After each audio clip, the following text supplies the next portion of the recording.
감사합니다.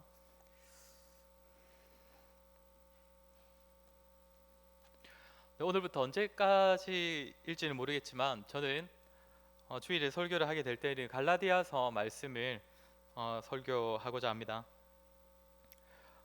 갈라디아서의 배경에 대해서 혹시 들어본 적이 있으신지 모르겠습니다.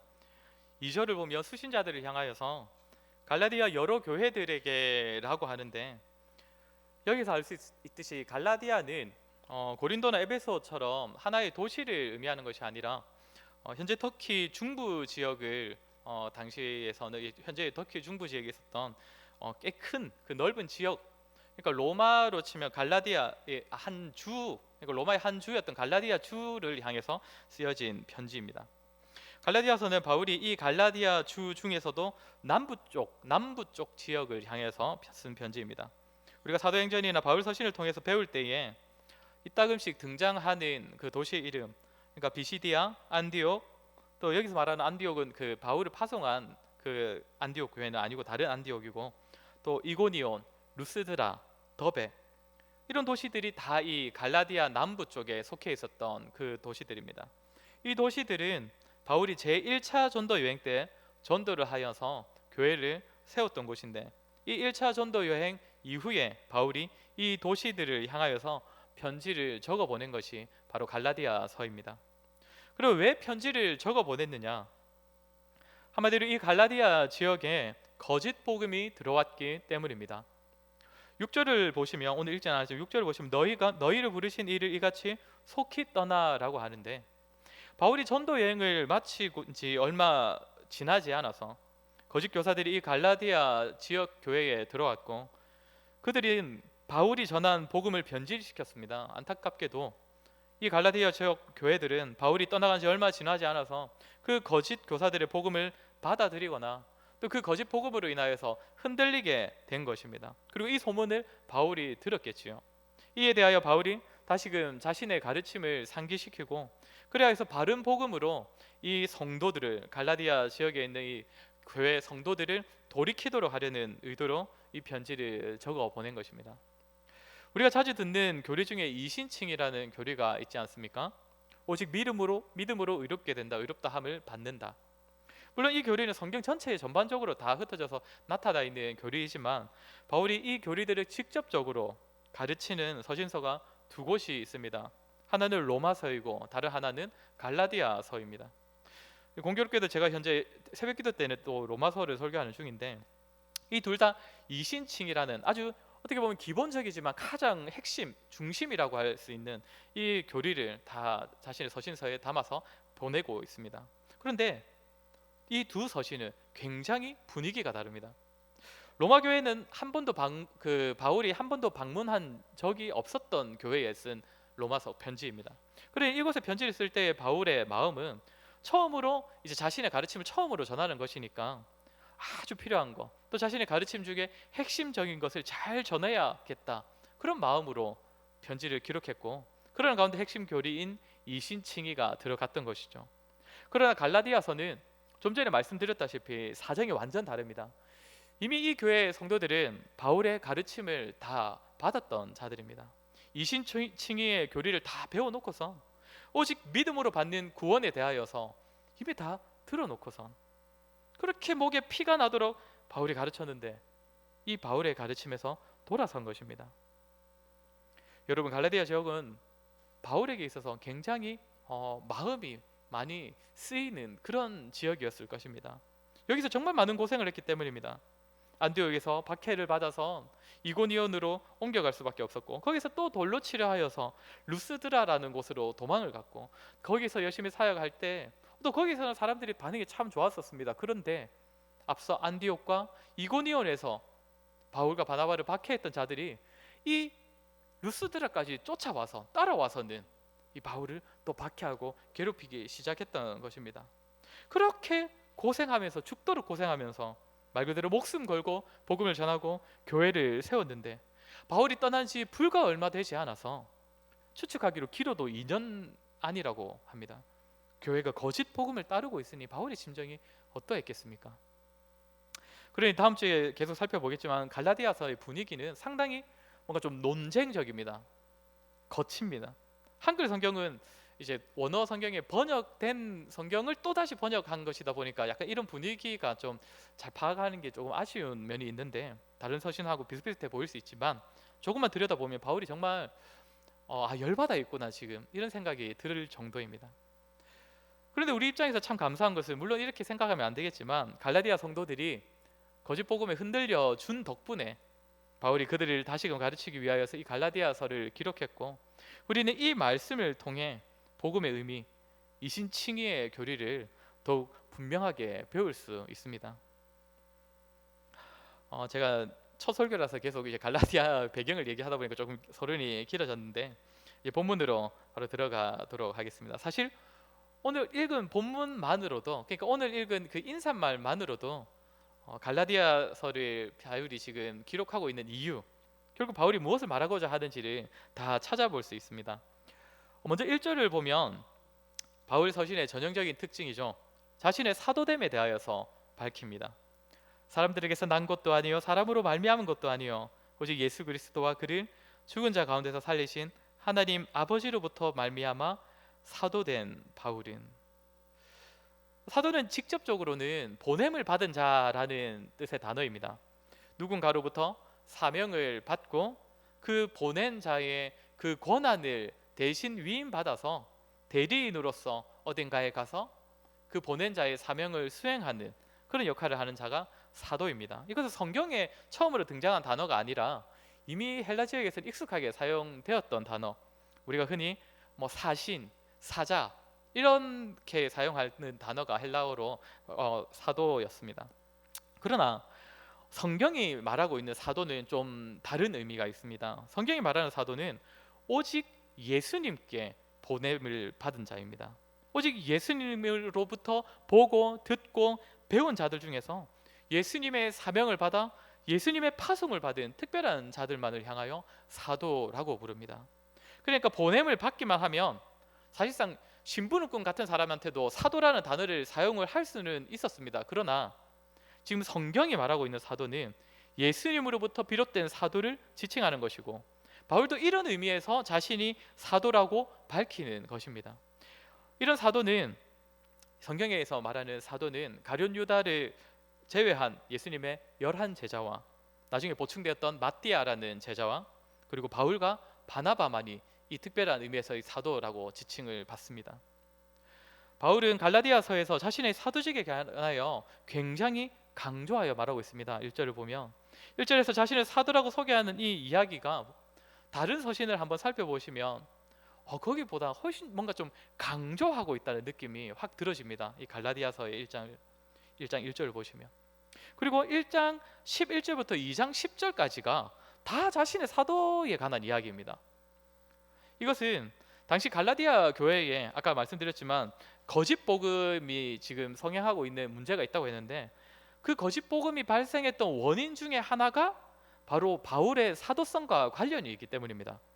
무슨 말이냐면, 거짓 복음을 전하는 자들이 들어와서는 너희가 바울에게서 복음을 배웠다고 하는데, 사실 바울은 원래적 의미에서 사도가 아니야. 자기 스스로 사도라고는 하지만 그 사람은 예수님의 제자가 아니었어. 원래는 기독교를 박해하던 사람이야. 이런 식으로 자신들의 거짓 복음을 가르치기 시작을 했던 것입니다. 그러니 이 갈라디아 교회에는 바울 자신이 사도식에 대한 변호의 말을 해야 할 필요가 있었던 것이죠. 1절의 시작을 사람들에게서 난 것도 아니요라고 하는데, 어떤 특정한 무리, 공동체, 그러니까 어느 교회로부터 임명받은 사도가 아니라고 합니다. 아까도 말씀드렸지만 바울은 선교사로 사역할 때 항상 안디옥 교회에 파송을 받아서 사역을 했습니다. 그러니까 누군가 볼 때 바울이 사도라고 자신을 계속 소개하는데 안디옥 교회로부터 파송받은 그런 의미에서 사도라고 하는구나 라고 볼 수도 있는데 그게 아니다 라고 말을 하는 것이죠. 그리고 두 번째로는 사람으로 말미암은 것도 아니다 라고 이야기를 합니다. 그러니까 특정한 누군가, 예를 들어 사도들 중에 한 사람, 베드로나 야고보나 요한처럼 우리가 엘리트 사도라고 할 수 있는 그 사도들에게 또 사도로서 파송을 받은 사람 중 한 명 아니겠느냐, 이렇게 생각했던 사람들도 있었던 것 같습니다. 그러니까 약간 사도들의 사도, 약간 B급 사도 같은 그런 것, 근데 그런 부르심도 아니다라고 이야기를 합니다. 그러면서 하는 말은 오직 예수 그리스도와 그를 죽은 자 가운데서 살리신 하나님 아버지로 말미암아 사도된 바울은, 그러니 자신의 사도직의 출발은 예수 그리스도와 아버지 하나님이시다. 그러니 자신도 다른 사도들과 다를 바 없는 동일한 사도다. 예수님으로부터 세움받은 동일한 사도다. 그들과 같은 권위를 지닌다. 이것을 강조하는 것입니다. 이 점을 갈라디아서 첫 구절에서 가르치고 있는데 다른 서신서보다 훨씬 강조해서 힘을 주어 가르치는 것입니다. 왜 그래야 했을까요? 내가 사도라는 것을 밝혀야 그 사람들이 내 말을 더 잘 들을 것이고 내 말에 좀 더 힘이 생기니까, 그래서 저들을 말로 내가 제압을 할 수 있으니까 내가 계속 사도라는 걸 강조해야지. 물론 사도라는 것을 밝히면 이런 효과들도 있겠죠. 좀 더 권위가 생길 것이고 말에 힘이 생길 수는 있을 것입니다. 그러나 단지 그것이 목적이라면 그것은 바울의 허영심에 불과한 겁니다. 바울의 허황된 욕심, 자만이죠. 예를 들면 이런 것입니다. 저는 동창회를 단 한 번도 가본 적은 없습니다. 제가 처음으로 만약에 동창회를 갔다고 한번 쳐보겠습니다. 20년 만에 이제 만난 친구들끼리 이런저런 이야기를 하게 되겠지요. 당연히 이야기를 하다 보면 요즘 시대에 이제 빠뜨릴 수 없는 주제가 바로 코로나 아니겠습니까? 코로나 이야기가 나왔다고 합시다.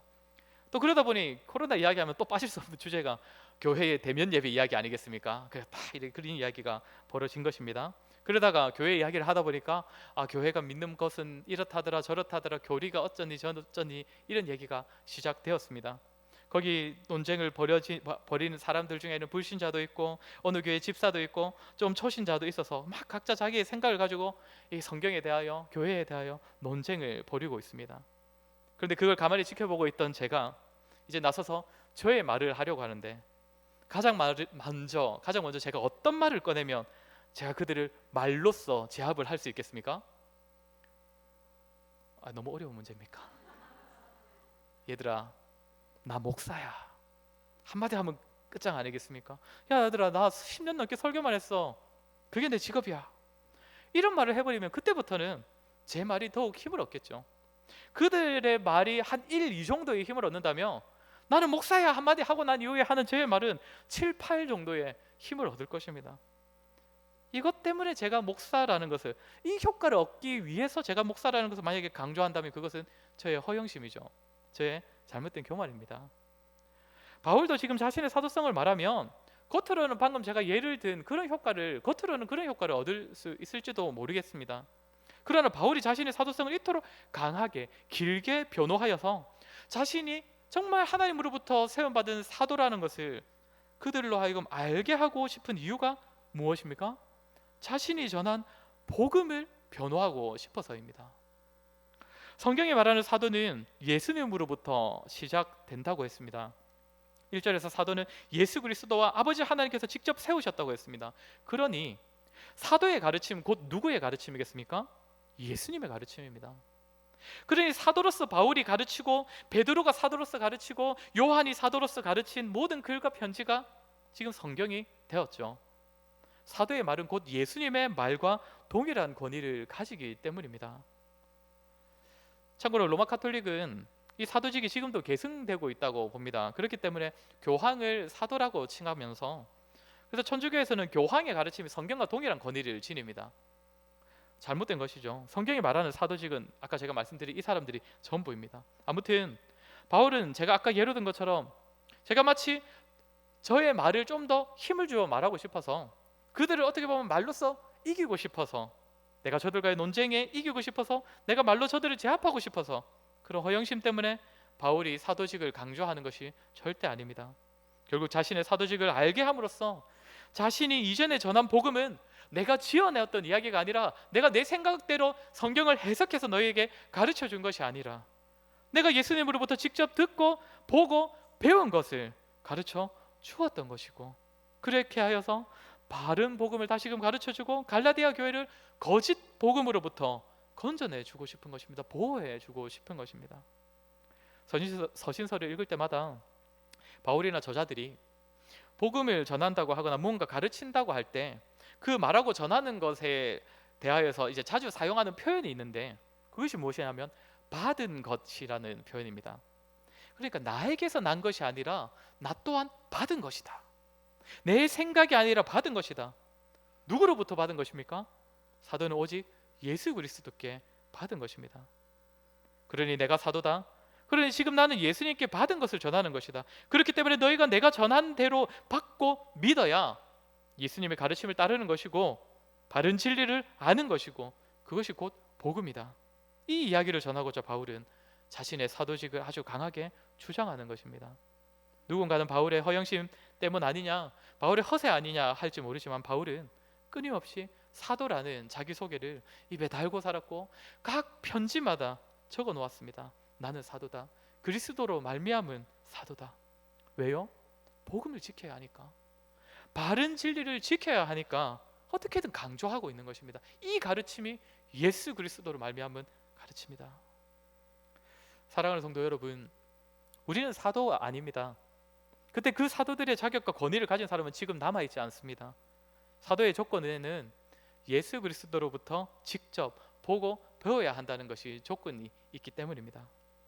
그러나 여러분, 우리 역시도 바울처럼 사도들처럼 받은 것이 있는 사람들입니다. 받은 것을 전해야 하는 사람들입니다. 그런 점에서 사도적 성격은 우리 모두에게도 공통적으로 주어져 있는 것입니다. 그렇다면 우리가 이 땅 가운데서 복음을 지닌 자로서, 복음을 받은 자로서 가지고 있어야 할 기본적인 자세는 복음을 복음되게, 진리를 진리로서 지키고자 하는 자세입니다. 바르게 듣고 바른 것을 배우고 바른 것을 알고 그리고 그것을 있는 그대로 받은 그대로 내가 먼저 실천하고 다른 이들에게 전하는 것이죠. 우리 모두는 전도를 하든 안 하든, 전도를 잘 하든 못하든 전도의 부담을 아마 가지고 계실 겁니다. 전도의 기회가 있을 때 무엇을 전하시겠습니까? 어떻게 받은 복음을 설명하시겠습니까? 내가 교회를 다녀보니 좋더라. 우리가 믿는 하나님 참 좋더라. 네, 그렇게라도 그 정도의 말만 하더라도 누군가를 교회를 인도할 수 있다면 감사한 것이지만 그것이 사실상 복음 자체를 전한 것은 아니죠. 오늘 바울이 자신의 사도임을 드러내는 것은 자기 자신을 드러내고자 하는 것이 아니라 자기 말에 힘을 얻고자 하는 것이 아니라 그리스도의 복음을 드러내고 그리스도의 복음을 참 진리로서 지켜내기 위한 것이었습니다. 우리 모두에게도 복음을 지키고 복음만을 드러내고자 하는 열심이 있어야 할 것입니다. 그러기 위해서는 먼저 복음을 바르게 알아야 합니다. 거짓 복음이 아니라 바른 복음, 성경에 기록된 대로의 복음을 바르게 이해하고 있어야 합니다. 그리고 그 바른 복음의 가치 위에 우리 삶을 두어야 합니다. 이 말은 바른 복음이 교리적으로 우리의 머리에만 머물도록 할 것이 아니라 그 바른 복음으로 인해 우리의 가슴이 뛰어야 하고 감사와 감격이 있어야 하고 이제는 그 바른 복음의 가치대로 살아내는, 그 가르침대로 살아내는 삶이 있어야 합니다. 우리 모두가 바울이 자신의 자리에서 복음을 지키기 위해, 바른 복음을 지키고 전하기 위해서 그렇게 노력했던 것처럼 우리 모두도 바른 복음을 전하고 지키기 위하여서 헌신하는 그런 노력들이 우리에게 있었으면 좋겠습니다. 그렇다면 바울이 지금 지키고 싶어하는 복음, 바울이 또 전하고 싶어하는 복음의 내용은 무엇일까요? 이것은 갈라디아 그서 내용 전반적으로 이제 다 걸쳐서 드러나고 있지만 이 인사말에서도 바울이 결국 하고 싶은 말이 무엇인지 아주 함축적으로 표현되어 있는 단어들이 있습니다. 이것이 오늘 설교의 제목인 은혜와 평강입니다. 3절을 보면 우리 하나님 아버지와 주 예수 그리스도로부터 은혜와 평강이 있기를 원하노라. 은혜와 평강이라는 말은 바울이 편지를 쓸 때마다 참 이렇게 적어 보냈던 인사말입니다. 일반적으로 보통 이제 바울이 기록한 성경이 13권이 있다라고 알려지는데 혹시 이 13권 중에 바울이 은혜와 평강으로 인사하는 성경이 몇 권인지 아십니까? 13권 중에 13번입니다. 그러니까 바울은 자신의 인사 때마다 이 은혜와 평강을 전하고 있는 것이죠. 베드로도 이 인사를 자신의 편지에서 전합니다. 베드로는 일반적으로 베드로전서 후서 2권을 지었다고 알려집니다. 베드로는 몇 번 이 인사를 사용했을까요? 베드로는 2번 사용합니다. 베드로도 자신이 편지를 적을 때마다 은혜와 평강이 있기를 원하노라 라고 인사를 했다는 것입니다. 사도 요한도 서신서를 기록했는데 요한 이서와 요한 계시록의 인사를 은혜와 평강으로 이렇게 인사를 합니다. 즉 바울만이 아니라 당시 모든 사도들의 인사는 이 은혜와 평강이었다는 것이죠. 사도들은 하나님께서 주시는 은혜와 평강이 성도들에게 있는 것이 가장 그들이 사역했던 이유, 그들의 가장 우선되는 기도 제목, 그리고 그들이 복음을 가르치는 데 있어서 가장 중요한 사안이 되었다는 것입니다. 여러분, 은혜는 어떤 의미입니까? 다양한 말로 표현할 수 있지만 꼭 이 은혜라는 말을 설명할 때 꼭 들어가야 하는 개념이 있습니다. 무엇이냐면, 받는 자는 받을 자격이 없다는 것이고, 주는 자는 받는 자의 조건을 따지지 않는다는 것입니다. 공짜로 준다는 것입니다. 조건이 걸려있지 않은 일입니다. 그래서 은혜를 선물로서 또 많이 표현을 하는데, 사실 요즘 시대에는 그 의도가 없는 선물이 없기 때문에 선물로 은혜를 다 표현할 수는 없는 것 같습니다. 우리는 이 은혜라는 표현을 참 자주 사용을 합니다. 일상적으로도 참 많이 사용하지 않습니까? 좀 전에 제가 기도할 때도 이 은혜라는 표현을 여러 번 사용했었던 것 같은데, 우리가 설교를 듣거나 찬양을 들었을 때 다들 이렇게 평가하지 않습니까? 참 은혜로웠다, 은혜 많이 받았습니다 라는 표현을 사용합니다. 그게 잘못되었다는 얘기 하려는 건 절대 아닙니다. 그런데 중요한 것은 우리가 이렇게 말하거나 이렇게 기도할 때에 은혜를 바란다고 표현하거나 일상에서 은혜롭다고 말을 할 때의 이 은혜는 본래 성경이 말하는 은혜로부터 파생된 은혜입니다.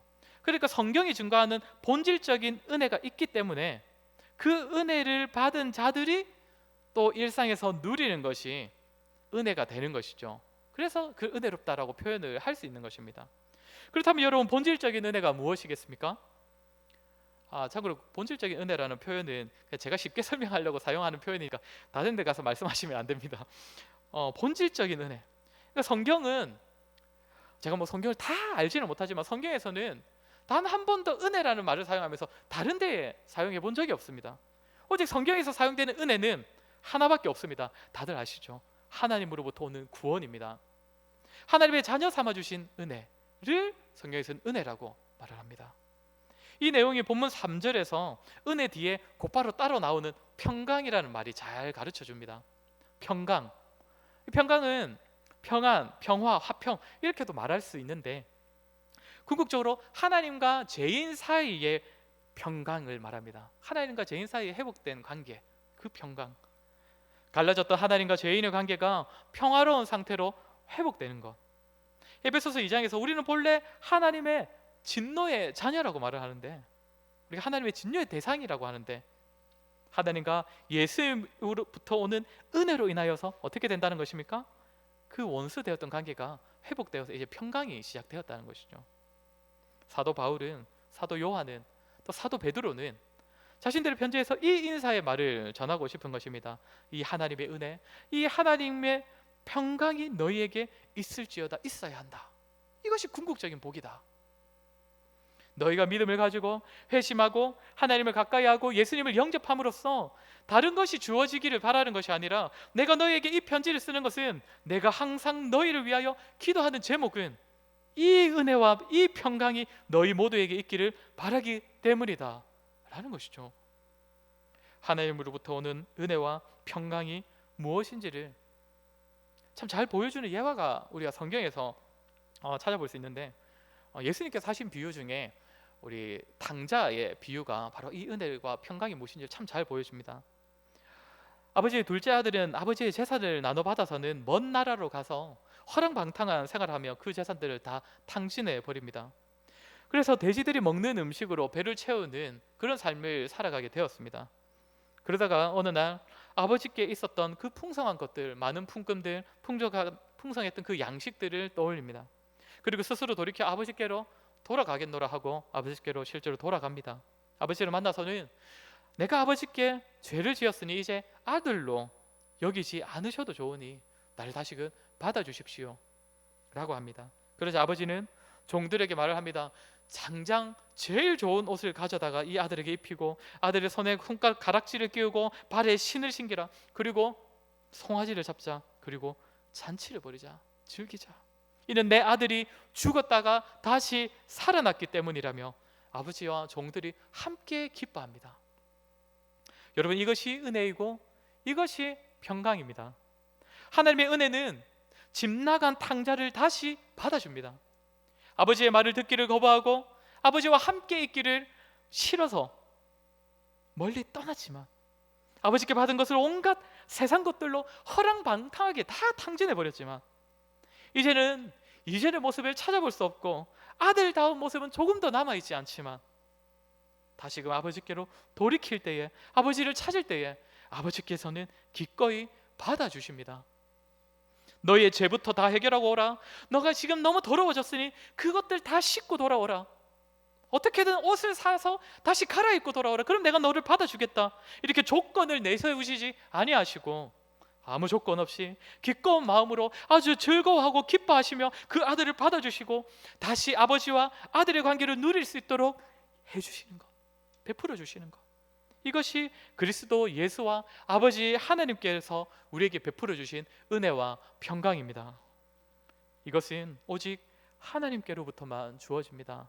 자격 없는 자에게 조건 없이 베풀어지는 은혜와 평강, 이것은 세상에서는 결코 얻을 수 없는 하나님께서만 주실 수 있는 은혜와 평강입니다. 이 은혜와 평강이 가장 본질적인 은혜와 평강입니다. 이것이 없으면 우리가 이 세상에서 누리는, 우리가 은혜라고 표현하고 평화라고 표현하고 뭔가 선물이라고 표현하고 평강이라고 표현하고 안식이라고 부르는 이 세상의 모든 것들은 아무 의미가 없는 것이죠. 우리는 하나님의 은혜와 평강으로 말미암아 우리의 신분이 새로워졌고 달라졌다는 사실을 기억할 때에, 그 사실을 믿음으로 받을 때에 그 은혜와 평강 안에 거할 수 있고 그 은혜와 평강으로 인하여서 기쁨으로 살아갈 수 있는 것입니다. 그런데 많은 사람들이 여전히 이 하나님의 은혜와 평강으로 인하여 자신에게 주어진 것이 얼마나 귀한지, 그 은혜와 평강이 자신의 신분을 얼마나 영광스러운 자리로 옮겨 주었는지를 잘 기억하며 살아가지를 않습니다. 그 은혜와 평강으로 하나님 안에서 누릴 수 있는 것이 얼마나 복된 것인지를 알지 못하기 때문에 자꾸만 세상으로 눈을 돌립니다. 자꾸만 세상에서 은혜와 평강을 찾고 누리려고 합니다. 아버지를 떠나 탕자처럼 자꾸만 아버지 곁을 떠나려고 합니다. 그러나 우리가 세상에서 찾을 수 있는 것들, 세상에서 누릴 수 있는 것들은 결국 본질적인 은혜와 평강이 아니고 결국엔 장차 썩어 없어질 것들입니다. 여러분, 우리는 이 세상에 존재하는 모든 것을 다 가지기 전까지는 우리는 물질에 대한 욕심, 소유욕에서 결코 벗어날 수가 없습니다. 우리는 거기서 평강과 안식을 누릴 수 없고 하나님의 본질적인 그러한 은혜를 받을 수가 없습니다. 우리는 반드시 기억해야 합니다. 우리가 하나님의 은혜와 평강 가운데 머물 때에, 아버지와 우리 주 예수 그리스도로부터 말미암는 본질적인 은혜와 평강 가운데 우리가 머물 때에, 그 안에서 누리는 것에 우리의 마음을 두며 살아갈 때에 우리는 이 세상이 결코 가져다 줄 수 없는, 이 세상에서 결코 얻을 수 없는 참 평안과 안식을 누릴 수 있을 것입니다. 마지막으로 하나만 더 살피겠습니다. 좀 전에 말씀드린 돌아온 탕자의 이야기가 하나님의 은혜와 평강에 대해서 참 잘 설명해주고 보여준다고는 했지만 그 비유에서 설명하지 못하는 부분이 하나가 있습니다. 그 이야기에서는 굶주린 아들이 어느 순간 내가 일어나 아버지께로 다시 돌아가서 아버지께 이르기를 내가 하늘과 아버지께 죄를 지었사오니 아들이라 일컬음을 받지 못하겠습니다, 이렇게 말해야겠다, 그렇게 다짐하며 아버지께로 돌이킵니다. 그런데 성경은 악하디 악하고 또 약하디 약한 인간이라는 존재는 결코 스스로 하나님께로 돌이킬 수 없다고 가르칩니다. 스스로 아버지께로 돌이키려는 생각과 의지와 노력을 가질 수도, 그렇기 때문에 아버지께로 돌이키려는 그 노력의 시작을 할 수도 없다고 가르칩니다. 이것이 우리가 사람의 전적 타락, 전적 부패라고 말하는 교리의 내용이지요. 타락한 죄인은 더 이상 이제 선을 행할 수 있는 능력이 없다, 전적으로 무능하다, 이런 의미가 전적 타락이 아니라 타락한 인간은 이제 하나님을 찾지도 못하고 찾으려는 마음을 가질 수도 없고 하나님을 찾아도 만날 수 없다는 의미이고, 은혜와 평강에 대하여서 전적으로 무능하다, 이 의미입니다. 그러면 아버지 하나님의 은혜와 평강이 어떻게 우리에게, 우리 역시 죄인인데 죄인인 우리에게 어떻게 주어지게 되는 것입니까? 그것이 4절의 내용입니다. 우리 4절을 우리 한번 같이 읽어보도록 하겠습니다. 4절입니다. 시작. 그리스도께서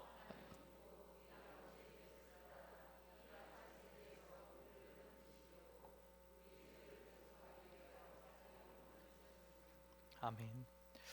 지난 수요 기도회 때 전했던 설교 내용 중에도 지금 말씀드렸던 내용이 있었는데 여기에도 지금 있습니다. 이 악한 세대에서 우리를 건지시려고 우리 죄를 대속하기 위하여 자기 몸을 주셨다. 예수님의 십자가의 죽음을 말하는 것이죠. 예수님의 죽으심이, 십자가에서 죽으심이 무엇을 위함이라고 합니까? 우리 죄를 대속하기 위하여. 대속한다는 말은 값을 대신 치른다는 의미입니다. 속량이라고도 말할 수 있죠. 예수님께서 십자가에 달려 돌아가심으로써 우리에게 있었던 죄값, 죄의 형벌을 예수님께서 대신 받으셨고, 그래서 우리의 죄값을 다 대신 치러 주셨다는 것입니다. 왜 그러셨습니까? 왜 우리의 죄값을 대신 치러 주셔야 했습니까? 뭐라고 합니까? 이 악한 세대에서 우리를 건지시려고.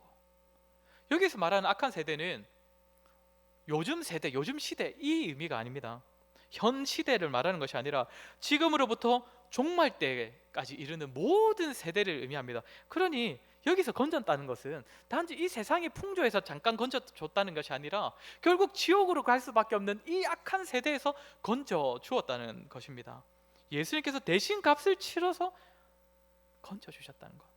그러니까 우리의 죄는 그저 하나님께 용서받았다면서 어느 순간 갑자기 사라지는 것이 아닙니다. 하나님께서는 그렇게 기계적으로 반응하시지 않으셨습니다. 예수 그리스도께서 우리의 죄를 다 가져가셔서 우리가 받아야 할 죄값을 대신 치르셨습니다. 이것이 예수님의 대속입니다. 이로 인해 우리가 악한 세대에서 건짐을 받은 것입니다. 그리고 또 우리가 은혜와 평강을 누릴 수 있는 비결은 또 하나가 있습니다. 여기 또 하나 덧붙여진 내용이 무엇이냐면 정확히 예수 그리스도의 그 대속의 시작점이 어디인가를 말해주는 것인데 4절 첫 줄을 보면 뭐라고 되어 있습니까? 하나님 곧 우리 아버지의 뜻을 따라. 예수님께서 우리 대신 십자가를 지셔서 우리 죄를 대속하시고 그로 인하여서 우리를 악한 세대에서 건져주신 것은 아버지의 뜻을 따라 이루어진 것이라고 합니다. 우리 아버지 하나님의 뜻, 아버지 하나님의 의지가 담겨 있는 것이 예수님의 십자가로 인한 우리의 구원입니다. 이것을 3절의 내용과 함께 생각을 해보면 이런 것이죠. 우리 아버지의 뜻대로 예수님께서 십자가에 죽으셔서 우리 죄를 대속하시고 그렇게 악한 세대에서 우리를 건져 주심으로 말미암아 우리가 무엇을 누린다는 것입니까? 은혜와 평강을 누린다. 그로 인해 우리는 죄인이 아니라 의인이 되었고 그로 인하여서 이젠 더 이상 진노의 자녀가 아니라 하나님을 아버지라 부를 수 있는 하나님의 자녀가 되었습니다. 여러분, 우리가 우리의 신분이 바뀌었다는 사실, 우리가 구원을 받았고 아버지 하나님과 다시금 평강을 누리게 되었다는 사실을 기억할 때에 우리 머릿속에 그 사실과 함께 동시에 떠올라야 하는 사실이 있습니다. 바로 이것입니다. 우리는 아무것도 하지 않았다. 우리가 한 것은 하나도 없고 시작도 하지 않았고 거기에는 우리의 뜻도 우리의 의지도 없었다. 은혜와 평강이 아버지 하나님의 뜻에서부터 시작되었고 예수 그리스도께서 아버지의 뜻에 순종하셔서 십자가에 달려 돌아가셔서 우리를 대속하셨고 그로 인하여서 받는 은혜와 평강은 우리에게 값없이 주어졌다. 이 사실을 기억해야 하는 것이죠. 사랑하는 성도 여러분, 우리는 우리가 현재 누리고 있는 은혜와 평강, 장차 하나님 나라에서 영원히 누리게 될 그 은혜와 평강을 기억할 때에 우리의 신분이 얼마나 복된 것인지, 얼마나 영광스러운지를 깨달을 수 있습니다. 기쁨과 감사가 넘치게 됩니다. 그런데 이에 대하여서 그 복되고 영광스러운 신분을 받아 누림에 있어서 우리가 한 것이라고는 단 하나도 없다는 사실을 동시에 기억할 때, 하나도 보탠 것이 없다는 사실을 기억할 때에 우리는 하나님 앞에서 겸손하게 됩니다. 겸손할 수밖에 없지요. 우리가 한 것이 하나도 없으니. 자격 없는 우리에게 베풀어 주신 것이 은혜와 평강이니 우리가 어떻게 하나님 앞에서 교만할 수가 있겠습니까? 하나님, 왜 나에게는 이런 것들을 베풀어 주시지 않으십니까? 왜 하나님 저 사람에게는 저만큼 주셨으면서 왜 나에게는 이것밖에 주시지 않으십니까? 하나님, 제가 열심히 신앙생활하고 열심히 예배를 드렸지 않습니까? 그런데 왜 하나님 아직까지 저의 기도에 응답하지 않으십니까? 자격 없는 자에게 베푸신 은혜와 평강을 기억하는 자가 감히 이런 말을 할 수 있겠습니까? 하나님의 은혜와 평강을 공짜로 받은 사람이, 나아가 하나님으로부터 은혜와 평강이 자격 없는 자, 또 무능한 자에게 주어졌다는 사실을 아는 사람은 하나님께뿐만 아니라 다른 사람에게도 겸손할 수밖에 없습니다. 하나님의 은혜와 평강을 아는 사람이 자신에게 선물로 그것을 베푸셨음을 알고 자신은 아무것도 한 것이 없는 그런 사람이, 그것을 아는 사람이 다른 사람을 향하여 왜 당신은 예수를 믿지 않느냐, 왜 나는 교회에서 이렇게 헌신하고 열심히 신앙생활 하는데 당신은 왜 그렇게밖에 하지 못하느냐, 왜 나처럼 살지 않느냐 라고 누가 감히 말을 할 수 있겠습니까? 하나님을 먼저 믿고 정말 모범적인 그리스도인으로 살아가고 있는 자는 자기 능력 때문이 아니라 하나님께서 주시는 은혜와 평강을 먼저 받았기 때문입니다. 그것을 위해 예수님께서 아버지의 뜻에 순종하여 십자가를 지셨기 때문에 그 위치에 먼저 설 수 있는 것이죠. 혹시 신앙생활을 열심히 하고 있지만 여전히 불평과 불만이 끊이지 않고 아직까지 하나님께서 나에게 별로 주신 것이 없는 것 같다고 자꾸만 여겨지는 분 계십니까? 혹시 다른 사람을 향하여 자꾸만 자신과 비교하게 되고 자신을 다른 사람보다 더 위에 두고 싶고 그들을 혹 정죄하고 싶은 마음까지 드는 분 계십니까?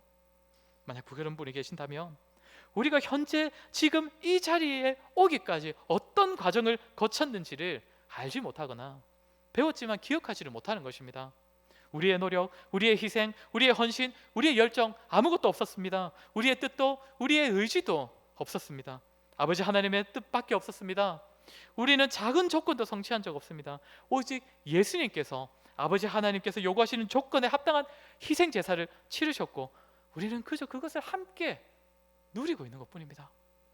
시궁창 같은 악한 세대에서 우리를 건짐받을 수 있는 것은 오직 아버지의 뜻과 예수님의 순종의 십자가뿐입니다. 이 사실을 기억한다면 우리를 위해 아들까지 내어주신 아버지 하나님의 뜻과 사랑, 그 뜻에 기꺼이 순종하신 예수 그리스도의 순종과 희생, 오직 이것으로 누리게 된 은혜와 평강 앞에서 우리가 할 수 있는 말은 무엇이겠습니까? 오직 5절의 고백밖에는 나오지 않을 것입니다. 영광이 그에게 세세토록 있을지어다. 아멘. 오직 하나님을 찬양하는 고백밖에는 나올 것이 없습니다. 진정 그 은혜와 평강을 안다면 우리의 의미는 불평과 불만과 정죄가 아니라 하나님께서 우리를 위해 행하신 일들에 대한 감사와 찬양뿐입니다. 이런 설교 많이 들어보셨죠? 근데 그래, 당연히 우리는 은혜로 구원받았지, 우리는 당연히 예수님 때문에 천국 가는 것이지. 그러나 여러분, 이제는 그 익숙함으로 인하여서 혹시나 이제 이 은혜와 평강에 무감각해져 있지는 않으십니까? 그러니 지금 이런 설교를 들어도 그래, 저 설교는 당연히 해야 할 말을 하는 것이야, 사실이니까, 그렇게 마치 우리가 이미 다 알고 있던 문제, 풀 수 있었던 문제를 다시 한번 문제풀이 하는 것을 듣고 있는 그런 마음으로 혹시나 이 설교를 듣고 계시지는 않으십니까? 그러나 자신을 자세히 한번 들여다보십시오. 우리가 어떤 존재인지. 성경의 약속대로 참 귀하고 복되고 영광스러운 존재인데 천국을 약속받은 존재. 그런데 그 은혜를 우리가 받은 것에 있어서 우리가 한 것은 단 하나도 없다는 사실. 우리가 한 것이라고는 그저 탕자처럼 계속적으로 하나님을 떠났고 하나님께로부터 돌아서고 도망치고 아버지께로부터 받은 것을 은혜로 여기지 못하고 방탕하게 살았던 것밖에 없는데, 그런 나에게 예수 그리스도와 아버지의 하나님께서 모든 것을 계획하시고 뜻하시고 실행하시고 성취하셔서 은혜와 평강을 베푸셨다는 사실을 정말 자세히 묵상하고 들여다본다면 우리의 무감각했던 마음이 다시금 요동치기 시작할 것입니다. 우리 안에 성령께서 우리의 마음을 만지시고 우리의 생각을 새롭게 하셔서 우리가 받은 은혜와 평강으로 인하여 하나님께 감사하게 되고 그분이 하신 일을 들을 때마다 묵상할 때마다 감격하게 되고 그래서 겸손함으로 그저 하나님을 찬양하고 오직 하나님께 영광 돌리게 될 것입니다. 그리고 삶이 새로워질 것입니다. 이전에는 내가 직장 때문에, 가정 때문에, 우리의 자녀 때문에, 가족들, 남편과 아내 때문에 근심하고 걱정하고 불평과 원망이 쏟아져 나왔었는데 이제는 그 불평과 그 원망이 우리에게 베푸신 은혜와 평강에 대한 감사로 인해 다 가려질 것입니다. 세상이 이제는 더 커 보이지 않을 것입니다. 이제는 목숨 걸고 쫓았던 것들, 없으면 죽을 것 같았던 온갖 세상의 것들이 얼마나 하찮고 더럽고 쓸모없고 무의미한 것인지를 깨닫게 될 것입니다. 불평의 원인이었던 이유가 이제는 기쁨의 이유가 되고 근심과 걱정거리였던 그 모든 것들이 이제는 찬양의 제목이 되는 것이죠. 그리고 하나님 앞에서 눈물로 회개할 것입니다. 하나님, 내가 이전에는 나의 직장이 문제고 나의 가정이 문제고 내 주변 사람이 문제인 줄 알았는데 하나님, 알고 보니 내가 하나님으로부터 오는 은혜와 평강을 깊이 누리지 못했기 때문이군요 라며 하나님 앞에서 통곡하게 되는 것이죠. 바울은 거짓 교사들 때문에 자신의 사도권을 내세우면서 바른 복음을 전하려고 했습니다. 그 거짓 복음은 우리가 다음에도 계속해서 살펴보겠지만 믿음 외에 더 필요한 것이 있다는 내용이었습니다. 율법을 받아야 하고 율법을 지켜야 하고 또 할례를 받아야 한다. 그런데 하나님의 은혜와 평강을 누리기 위해 그런 조건들이 필요하다면 과연 누가 그 은혜와 평강을 받을 수 있겠습니까? 그리고 내가 조건을 만족시켜서 받는 것이 은혜와 평강이라면 그것이 뭐에? 그것이 무슨 은혜입니까? 그것은 내가 받아야 할 몫을 당연히 받는 것이지요. 혹시나 신앙생활을 하면서 내가 하나님께로부터 받는 은혜와 평강을 마땅한 것으로 여겼던 분, 그래도 내가 열심히 했기 때문에 하나님께서 복을 주신 것이라고 생각하셨던 분 계시다면 또 다른 어려움 오시면 이제 어떻게 하시겠습니까? 또 다른 문제가 생기면 어떻게 하시겠습니까? 그럼 내가 더 열심히 해야지. 내가 더 이제 나를 율법에 얽매이면서 더 열심히 지켜야지. 그렇게 행함으로 더 열심을 내시겠습니까? 오늘 이 말씀, 바울이 전하는 은혜와 평강, 오직 하나님 아버지와 예수 그리스도께서 주시는 은혜와 평강을 기억하시기를 바랍니다. 그럴 때에 더 이상 우리는 세상에서 허우적대며 살아가지 않아도 됩니다. 찬송가 438장 그 가사의 내용을 기억하십니까? 내 영혼이 은총 입어 중한 죄짐 벗고 보니 슬픔 많은 이 세상도 천국으로 화하도다. 할렐루야 찬양하세. 내 모든 죄 사함 받고 주 예수와 동행하니 그 어디나 하늘나라. 이 가사에서 뭐라고 합니까? 하나님께 은혜 받으면 슬픈 일이 없고 괴로울 일이 없다고 합니까? 아닙니다. 슬픔 많은 이 세상이 천국처럼 여겨진다고 합니다. 주 예수와 동행하면 그 어디나 하늘나라로 받아들여진다고 합니다. 어떻게 하면 되는 것입니까? 주 예수로 말미암는 은혜와 평강의 의미를 제대로 알고 마음에 새기고 그로 인해 감사와 겸손함을 가진다면 우리는 예수님과 동행하는 삶을 살게 될 것이고 그로 인하여서 이 세상에서도 우리는 천국을 맛보며 살아갈 수 있을 것입니다. 이 자리에 모인 우리 모두에게 우리 하나님 아버지와 주 예수 그리스도로 말미암는 은혜와 평강이 있기를 간절히 소원합니다. 우리 이 자리에 말씀을 기억하며 한번 같이 기도했으면 좋겠습니다.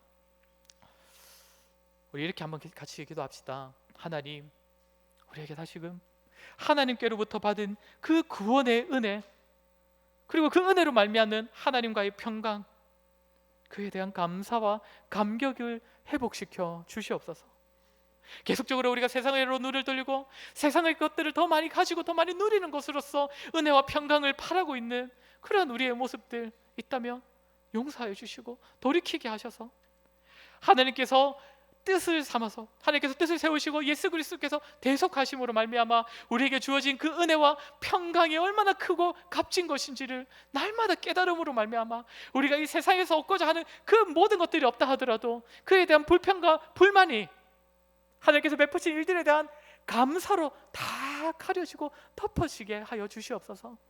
오직 본질적인 은혜와 평강으로 인하여서 하나님께 영광 드리고 찬양하는 삶을 살아갈 수 있는 우리가 되게 해달라고 우리 이 시간에 한번 같이 기도하도록 하겠습니다. 기도하겠습니다.